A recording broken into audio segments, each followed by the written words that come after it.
Reading in the Mosaic World podcast. My returning guest today is Neil Russell from PJ Care.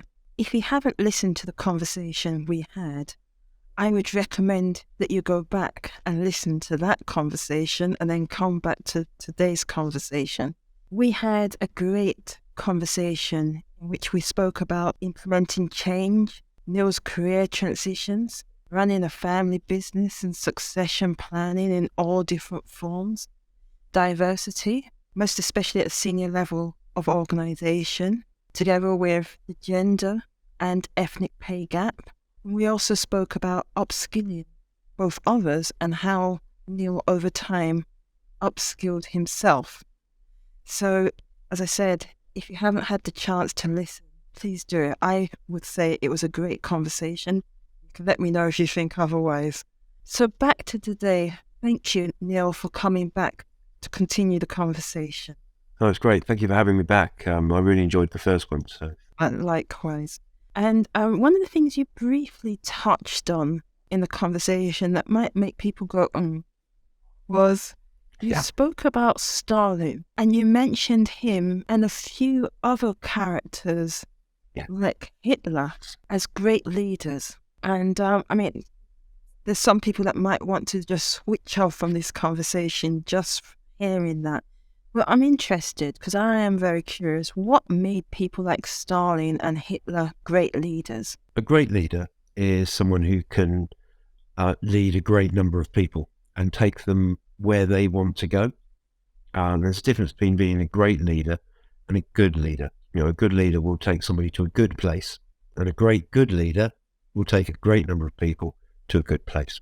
People like Stalin, Hitler, Mao Zedong, there's a whole list, Idi Amin, there's a whole list of very horrible people who led a whole country and took that country to the bad place they wanted it to go. And I think there are lessons we can learn. If you're looking at leadership, there are lessons we can learn from how they achieved that. What did they do to take a whole country to a bad place? And actually, that's probably harder to take that number of people and lead them into somewhere bad as the places that Stalin and Hitler and everybody took people. That's probably harder than taking a country and leading it into a good place. So, the Dalai Lama, a great, good leader, leading people somewhere good. People generally want to be good, most people. So if you look at what people like Hitler and Stalin did, how did they lead? And you can learn from them and take their leadership skills and use them for good.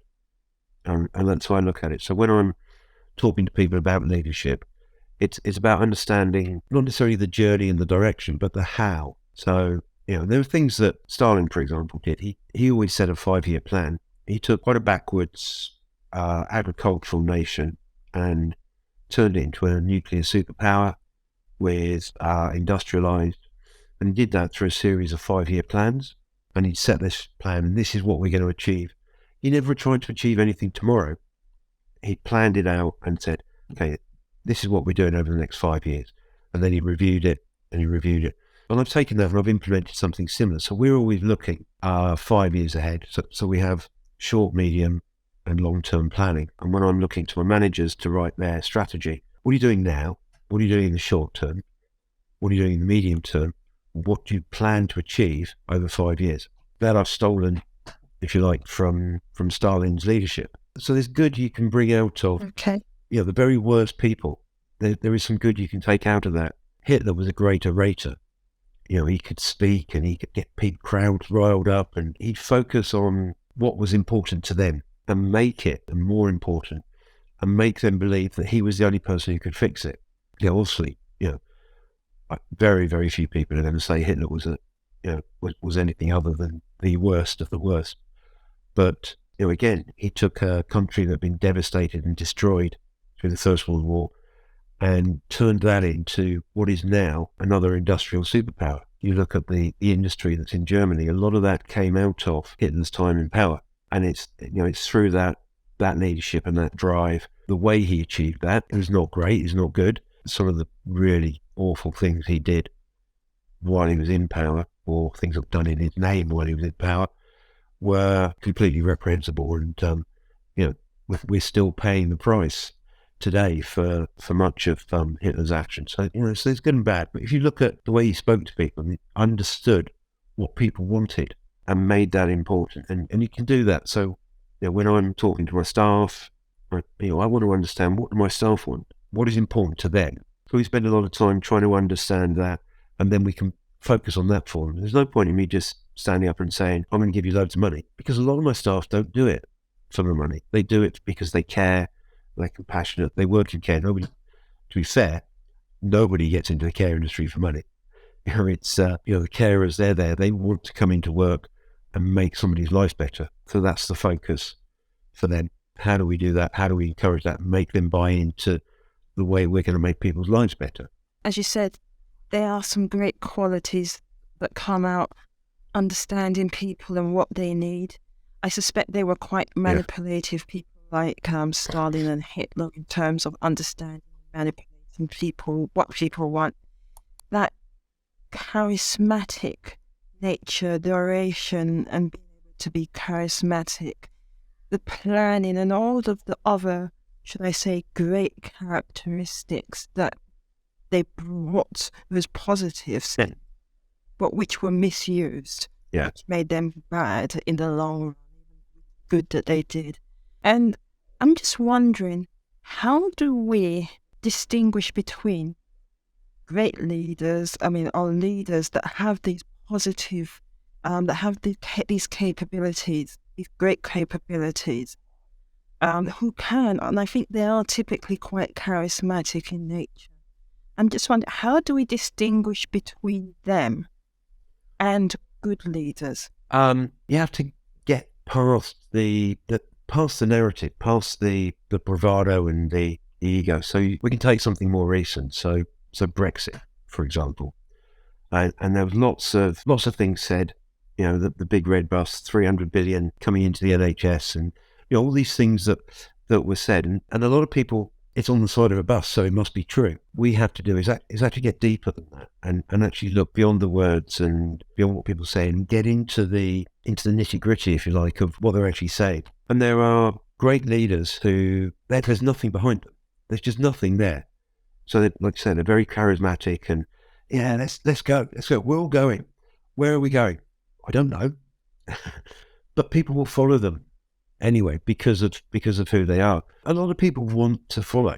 There are leaders and there are followers. Some people want that comfort of following somebody. They will follow the person who has the most charisma and is going to, let's go.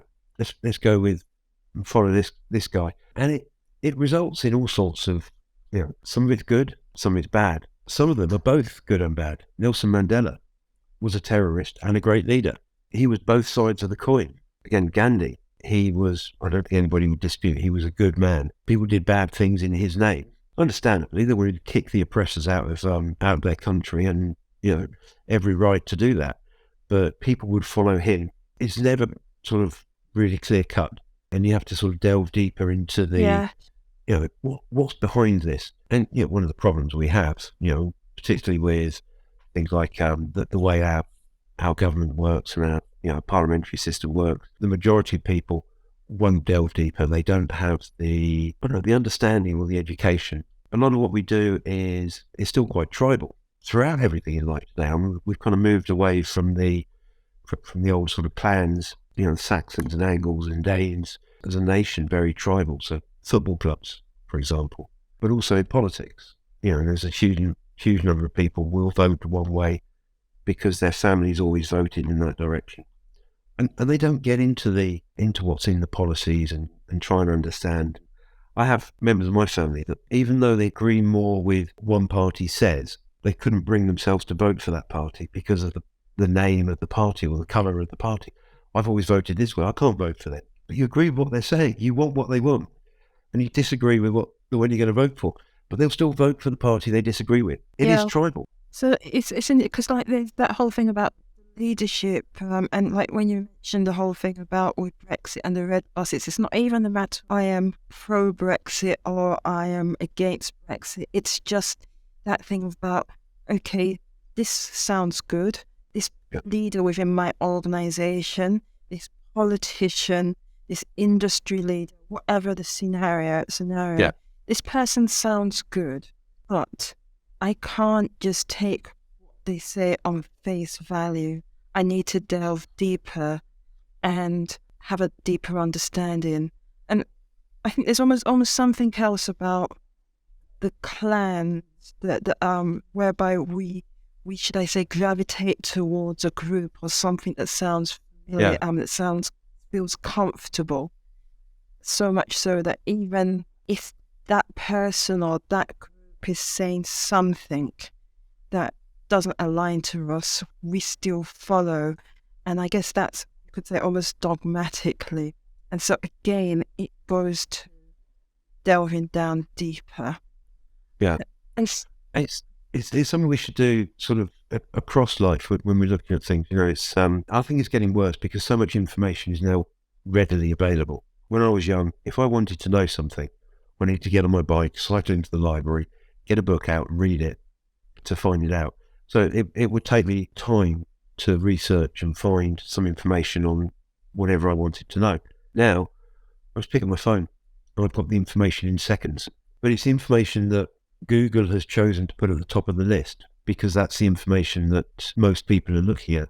And we saw this with the anti-vaxxers, go back during the pandemic, and the only information people are getting is the information that they read. When something comes up, an article, they'll read that article about Bill Gates putting chips in our arms, and because they'd read that article, then Google or Facebook or whoever will then feed them more articles on that. So the only information they're getting is the rubbish. Well, I assume it was rubbish. I mean, I've had all my vaccinations and Bill Gates never knocked on my door, so I'm assuming it's rubbish. I guess different people still have different views on that. But I'm just thinking, for you, how would you recommend people find information that is more holistic, that gives them those different perspectives that they need in order to make an informed decision? It's finding trusted sites. So everyone's going to use Google or Safari or whatever sort of app they're using to find their information. And it's about finding trusted sites and getting a balanced view, reading both sides of the story in detail. In the morning I read the Daily Telegraph and the Guardian. I won't read one or the other, but two extremes. And it's fascinating actually because they can write the same story about the same piece of news in two completely different ways. And somewhere in between is the truth. That goes back to when people say that there are three versions of events. Your version, my version, and then the truth. Absolutely. It's I find it now. So my parents are of an age where they're reminiscing. They're remembering events that I was at, and both my mum and dad were there, and I was there, and all three of us remember that event completely differently. It is fascinating. It's kind of we have to find our truth and the truth that is right for us. But in order to do that, we can't focus on just one side. So, go back to the newspapers. If you're right wing, you'll be more comfortable reading the Daily Telegraph. If you're more left wing, you'll be more comfortable reading the Guardian. So read what makes you uncomfortable, and you will have a better understanding. I think that's the way forward, is to make yourself feel a little uncomfortable with the information you're taking in. And that's key to why I'm very much interested in different perspectives. I mean, like when I write, it's like different people's perspectives. Podcast conversations are different viewpoints, and I don't necessarily agree with everyone, but it's just hearing and understanding different points of views. And I'm just thinking as well, in terms of recognizing good leadership and effective leadership, and those can also be seen as two different things. But one thing that I've noticed, increasingly organizations are talking about values. And you see organizations with, these are our values, but they're not always living. And I'm just wondering, for you, for PJ Care, what are the core values of PJ Care, and how do you make sure that they permeate and that they're real and they're not just words on the wall that look nice? Yeah. So our core values is care, compassion, and commitment. It's on the logo. It has been since day one. it's not allowing people to drift away from those. So we reward people who care. We reward people who show compassion. We reward people who are committed. And likewise, on the other side, punish sounds a harsh word, but if somebody's not caring, if somebody's not compassionate, or if somebody's not committed, they don't stay with us very long. And we have had people in all sorts of positions who weren't any of those three. Sometimes you get away with just being two of them, and you kind of bubble along on the other. But they've never lasted very long. They've always been shown up. The values that my mum instilled in the way the business operates. And I've kind of picked it up, and we just keep doing that. But it's about ensuring you focus on them.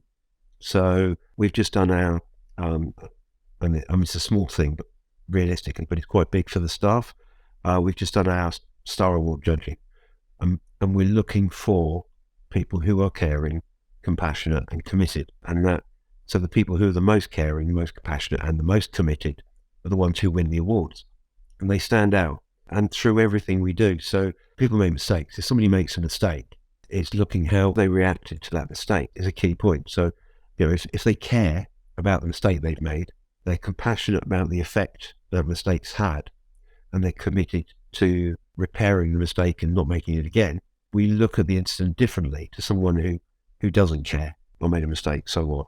It's a filtering system, I suppose, and you filter the people who don't share our values.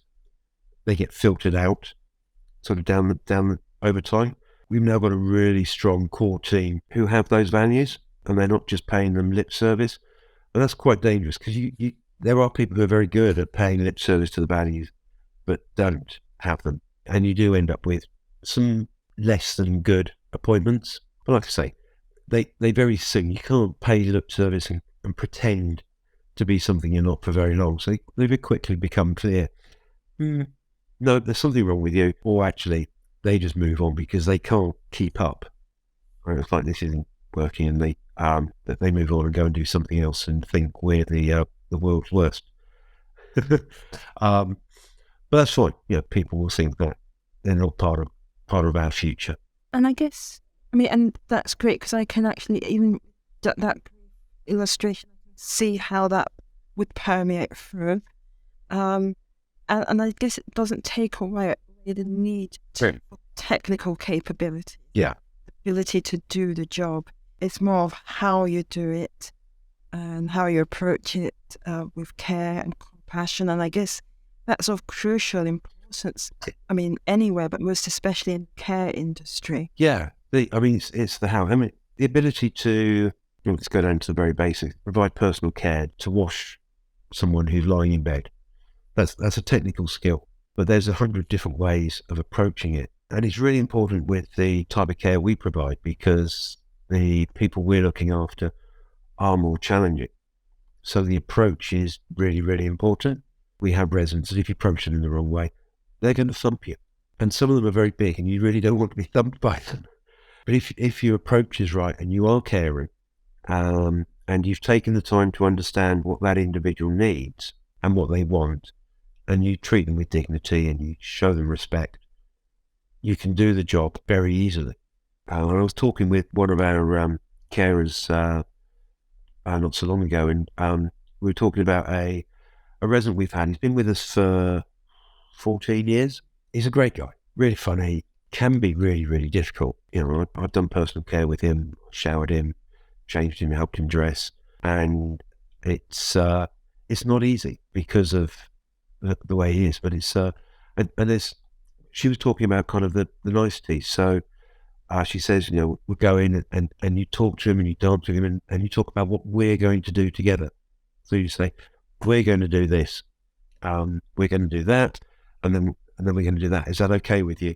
And you have that approach about what we're doing together when you're talking to him. So you go in and say, good morning, we're going to have a shower now. So he's engaging with you. He's part of that process. We have other carers that go in and haven't been with us as long, don't know him as well, and they'll walk in and say, good morning, I'm going to give you a shower. There's nothing wrong with what they've said, but he's having it done to him, and he's like, well, you're not doing that to me. Real sort of finessing of kind of the language and the way you approach it. And it's taking the time, the care and the commitment to understand what he needs. With other residents, you go in and say, "Morning, I'm going to give you a shower now." Brilliant. Off you go, and it's fine. It's those real finer points that make a difference. People are able to do that and able to learn that. It's nobody knows when you first come in what this particular resident needs, how to approach or anything. So you learn it, you talk to your colleagues and you learn, listen. And the people who are able to do that do it because they're caring. They do it because they're committed and they're compassionate towards his needs. So that almost becomes part of Yeah. technical capability. For context, what is it about the people that you care for that makes them, you use the word difficult, or they can be difficult, or what is it? I mean, just what's in Okay, well, they have, they all have a neurological condition, mostly a progressive neurological condition. Some have an acquired brain injury or a brain injury from some kind of trauma. So their thought processes don't follow. With some of the conditions, like some of the young onset dementias we care for, and I say, most of our average age at the moment is in the high 40s, 47, 48. So the people we're caring for are much younger than you would expect in a care home. They're still very active, still very fit. They still want to be active. The vast majority of care homes will be looking after people in their 80s and 90s who are quite happy to sit in a chair all day and not move. Their bodies no longer need to be active. Some of our residents can't be active, and it becomes frustrating for them. They can't do what they want to do. Yeah. And that frustration, if it's not managed and it's not looked after, can become aggression. It becomes anger, becomes aggression, and it can build and develop. So a lot of it's about the approach and the understanding.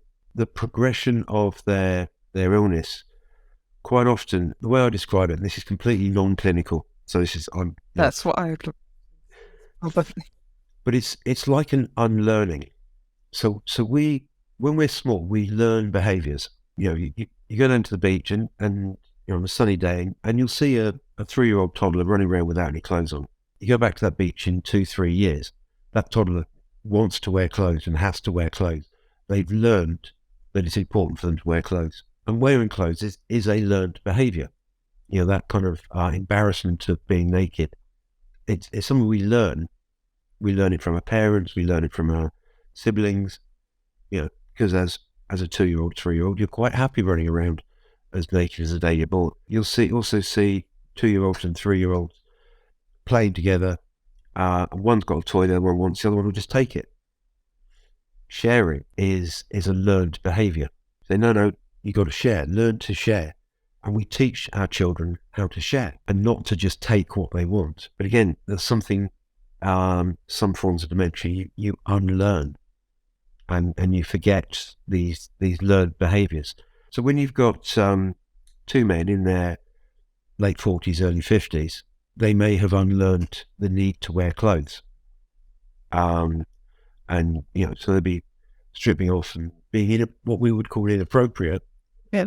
And you've got to manage that behaviour because there are other people who haven't unlearned that and find it quite shocking that they're living with. So, okay, we'll wear this dressing gown then, but finding something that they're comfortable to wear and understanding what their needs are. Somebody might be walking down a corridor and somebody's got a cup of tea. They're drinking a cup of tea. It's on the table next to them. He'll pick it up and I'll have that cup of tea. Thank you very much because I want it. It's not his. He's not learned. The person whose cup of tea it is wants it back. All of a sudden, you've got two, let's say, 50-year-old men arguing and getting aggressive because the other thing is how to express themselves, how to be nice. Yeah. So you're kind of back in the sandbox with 2-3-year-olds, just happen to be 6 foot, 15 stone men. So that's the kind of the challenge, if you like. So when we're talking about our residents being challenging, they're challenging in the same way that a 2 or 3-year-old. And you learn to understand what your toddler wants, how to distract them, how to persuade them what they're doing. You don't treat them like children. You have to treat them like adults because they haven't unlearned everything. Because if you treat them like children, they're going to get upset and be upset. Quite right. So it's a real fine balance. Again, it's about finessing and understanding each individual, and that's the challenge.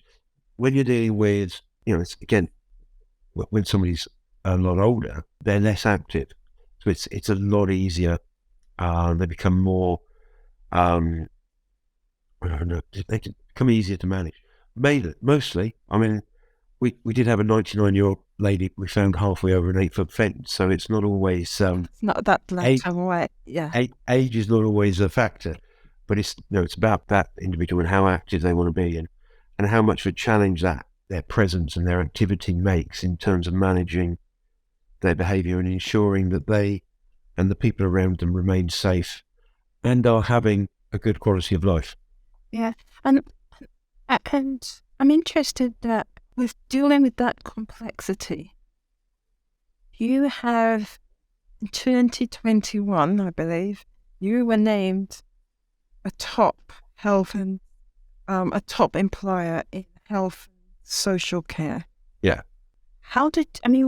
What would you say it is that you did or that you do that makes you stand out to enable you to achieve that while dealing with the complexities that you're dealing with within the organization? I think it's about understanding what the staff need, and there's different things. So what the staff need, what your staff want, and what they dream for. So it's about sort of digging into that. And with nearly 500 staff, it's 500 different sets of needs, wants, and dreams. From my side of things, it makes sense because if my carer comes to work happy and is happy to be at work, they're going to do a better job, and they're going to find their job easier, and it becomes a cycle. Because their job becomes easier because they're happy doing it, they become happier doing it, and it becomes easier and easier, and you end up with this cycle of almost bliss. I wish we could achieve that kind of nirvana, but it's about talking to the staff, listening to them, and understanding what it is they want. And it's not always what you think they want. Prime example, if somebody serves, we provide long service awards, so 5, 10, 15, and soon to be 20 years, we provide people with vouchers. And we used to give little badges, so 5 years service, 10, over the last couple of years with everything that's going on, the badges have kind of fallen by the wayside. They want the badges more than they want the money. And the badges that they can wear and proudly say, I've been here 15 years or 10 years or whatever it is much, much more important to them. A £2 badge as opposed to £50 worth of vouchers. Okay, we should bring the badges back. Let's give those back. It's very easy to make an assumption and say, we're going to give you all of this. And they I'm not really bothered about that. I want to look after my resident and make them happy, and I'd much rather you spend that money on redecorating the home. Yeah. It's just sort of digging in and finding what they want. So we do lots of staff surveys. We talk to the staff and lots of routes to listen. There is a risk because, again, going back to history and sort of Stalin almost, you've got the Bolsheviks and the Mensheviks. The minority is often more outspoken. Yeah. And will shout the loudest, whereas the majority don't want it. And that's kind of what Lenin did with the communists when they split into two different factions. He took the minority, called them the Bolsheviks, which means majority, and shouted louder than everybody else and achieved what he wanted to achieve. And so there is a danger to that. And so, again, you've got to listen to both sides. And also, I guess, also listen to those that are saying nothing can possibly. That's the hardest bit.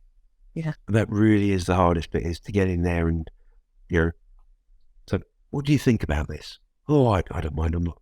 I know you must have a view. What do you think? If I was to offer you this or this, which would you want? Well, I don't really want either of those. Well, what would you like? And actually, you've got to try and pull that information out of people. And sometimes they come up with some incredible ideas. And you're just like, oh, wow. I've got every member of staff has my phone number, my email address. There's only a few who use it, but I've had phone calls at sort of 8:30 on a Sunday morning from a night carer that's just finished a shift to say, I've just finished my shift, and on my shift I noticed this, and I thought that this might be a good idea. And it's just kind of, and some of it's just so obvious. Yeah, I'm just wondering with that though, do they just do that with you, or does it permeate through, like, with the whole leadership team? That because, as you said, not many of them do use your email address or phone Yeah. number, but if they did, it could be impossible to deal with. Yeah, if they all did, it would be very difficult. But I mean, there's other routes. Yeah, so they talk to the whole or different members of the leadership team, and we encourage them to feedback as well. So we have regular meetings with the leadership team, whether it be a board meeting or heads of department or the clinical team. There's a meeting going on right at the moment, risk management. So it's a group of the leaders. They all get together and they talk about the risks around the company and what we're doing to manage those risks. Yeah, so their role as well is to be visible, be approachable, but also to approach those that are saying nothing. Yeah, people are different, so we all have different relationships with different members of the team. There's still a good 200 people never talk to any of us. Yeah. So nearly half the staff who've probably never spoken to anyone but at the board and still see the board. It's like, oh, it's the board.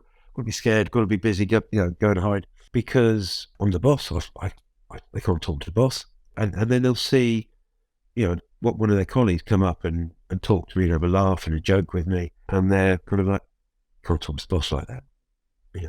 They'll comment, people commenting on how grey I've gone recently, or how much more hair's fallen out, or the extra lines on my face. They it's all done good natured, but it's good because it opens up and leaves us open. Just because somebody's at the bottom of the pile doesn't mean they don't have good ideas.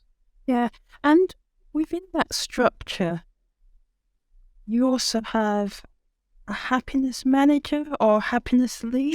Joy and well-being. Yeah, joy and well-being. Yes. Yeah, we used to, like every company, we used to have an HR department, and it was very formal, very stuffy, and it focused entirely on the processes we had to follow.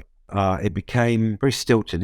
It wasn't. It was all very process driven. I said, no, I'm not having this. We're not focusing in the right place. We're focusing on the process, not the people. It's the people that are important.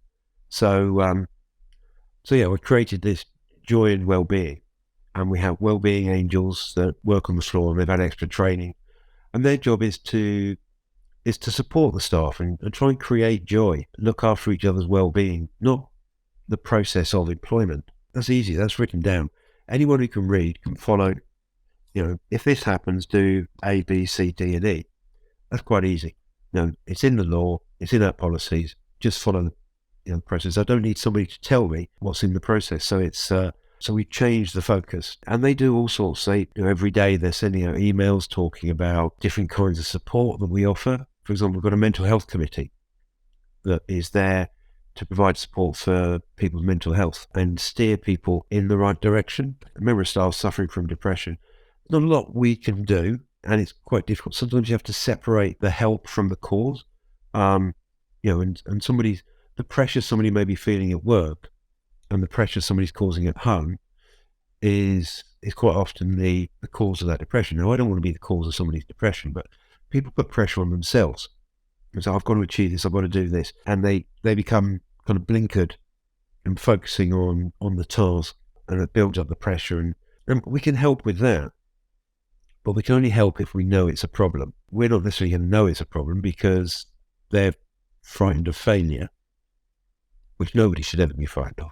But that's failure is the best way to succeed. Yeah. Yeah. It almost goes back to that commitment bit as well. Because there's also this thing, you've only failed if you give up. Yeah. So we go back and we offer outside support and say, to phone this number and get help, and we sort of steer people in the right direction so they can get the support they need. And people are using it and coming back, and then they go and talk to somebody, and those people are sometimes saying, well, you need to talk to your manager and tell them they're doing this wrong. But they then understand the conversation they need to have at work. Yeah. And we can say, actually, this task you're focused on, there's different ways of doing it. And actually, you're quite right. I'm asking you to do this task, but it needs 3 people, not just one. So let's find 2 other people who can do it with you. But we don't know that until we've had those conversations. They won't have those conversations until they know they can have a conversation. But if you focus on the process, which is what we were doing before, no hope of knowing it. Yeah. Or, No, and I like, because it's almost, as you said, it's a shift in focus. yeah, Process to people, you're happy, you're fulfilled, then you're more effective. That open culture of people being able to communicate. But there's something else.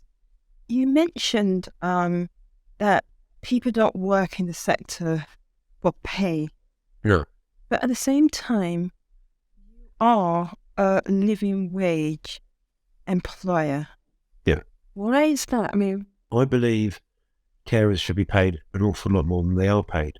When we're looking at our salaries, we pay as much as we can afford to, and we're doing everything we can to push our salaries up as high as we possibly can. I've got members of staff who are working, there's some carers, so a care assistant who on an overtime shift at a weekend, for example, is earning more than a junior doctor. That's a different story. But they have people's lives in their hands. And it's not just about making tea for somebody and helping somebody put a pair of trousers on. They're looking after somebody's well-being, and the work they do is incredible. It's no way caring should ever have been a minimum wage job. Sadly, we get paid what we get paid by the NHS to provide the care we provide isn't sufficient yet to pay the carers what they're worth. And there's this kind of catch-22 that we're working our way along.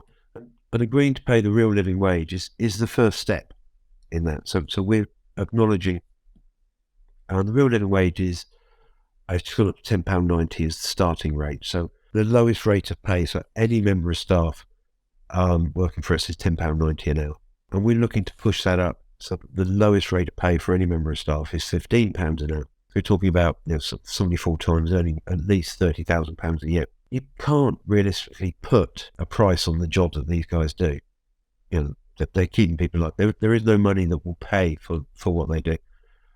But the very least we should do is enable them to go home and not have to worry about what they're going to feed their kids. So let's take some of that pressure. And I was talking about pressures at home and pressures at work. We can alter those pressures at home by giving them a way of life. And I'm not talking about buying Ferraris and holidays in the Bahamas, but they can go home and they can feed their family. They can pay their electricity bills. They can do all the things they have to do. And, on minimum wage, you can't actually do that. So, real living wage is the minimum that the real living wage organisation says you need to earn to be able to put food on your table and pay your utility bills. So that's the minimum we're going to pay. Now, I'd like to give people the opportunity to not just put food on the table, but to go out for dinner every so often, to have an enjoyable life at home. So that's what and if they're comfortable at home as well, they're coming into work happy, they haven't got any stress at home, things are paid for, taking one of those stresses away. If they've got a family, there's other stress.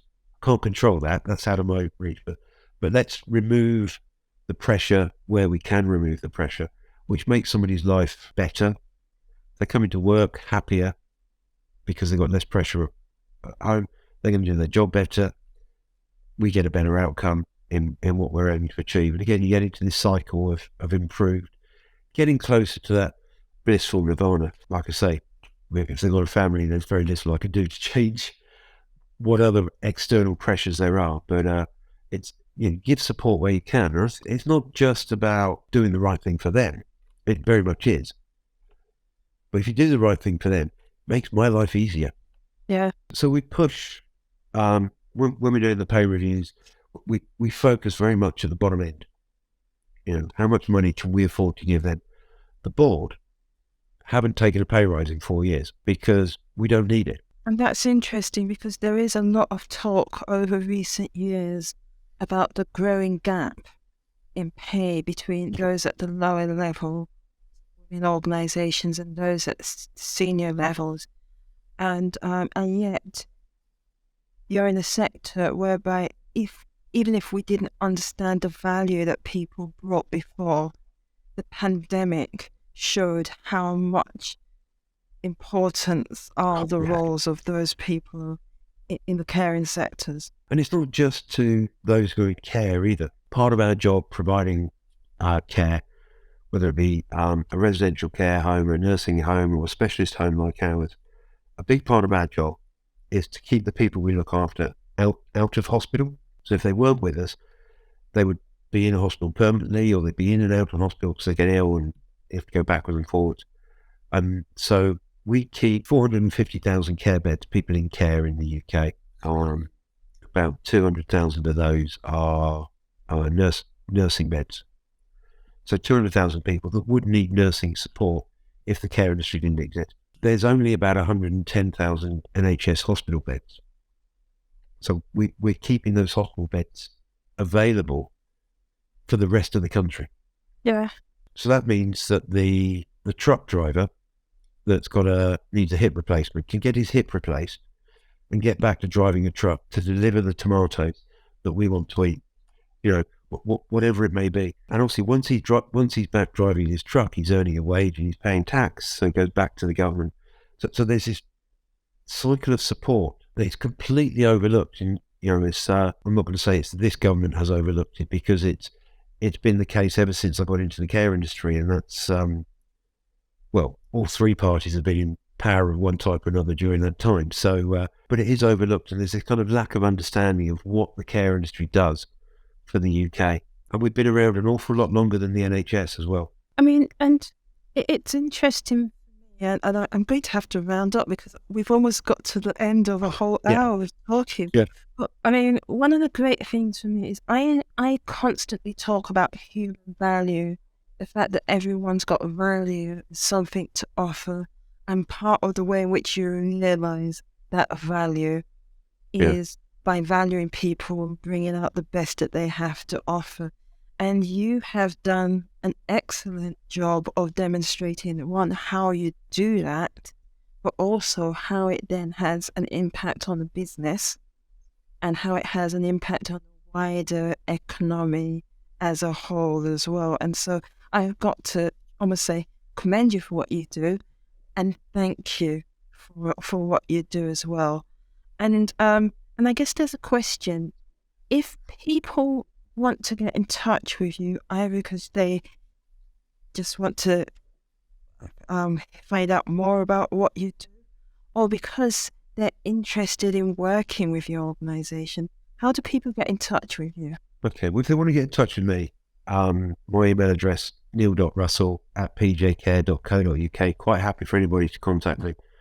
I do have a very vicious spam filter, so if you don't hear back from me, it's because of that. If they're interested in working with the organisation, the best place to go is to our website, which is pjcare.co.uk.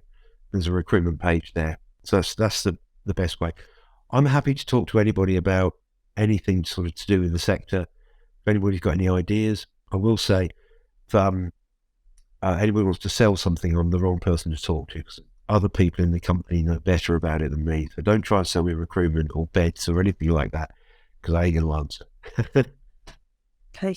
So thank you very much. I've very much enjoyed talking to you once more. And as I said, thank you for all that you do within the sector. Yeah, thank you, Susan. I really enjoyed it.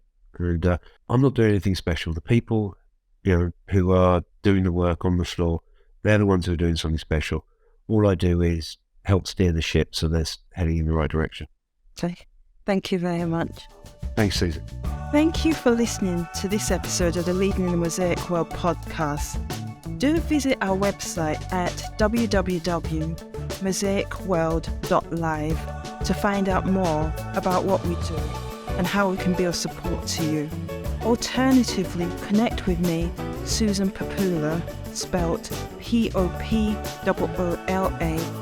on LinkedIn, and let me know what you think of the podcast. Also, don't forget to subscribe to the podcast, give it a first-class rating, and tell everyone you know all about it. Thank you.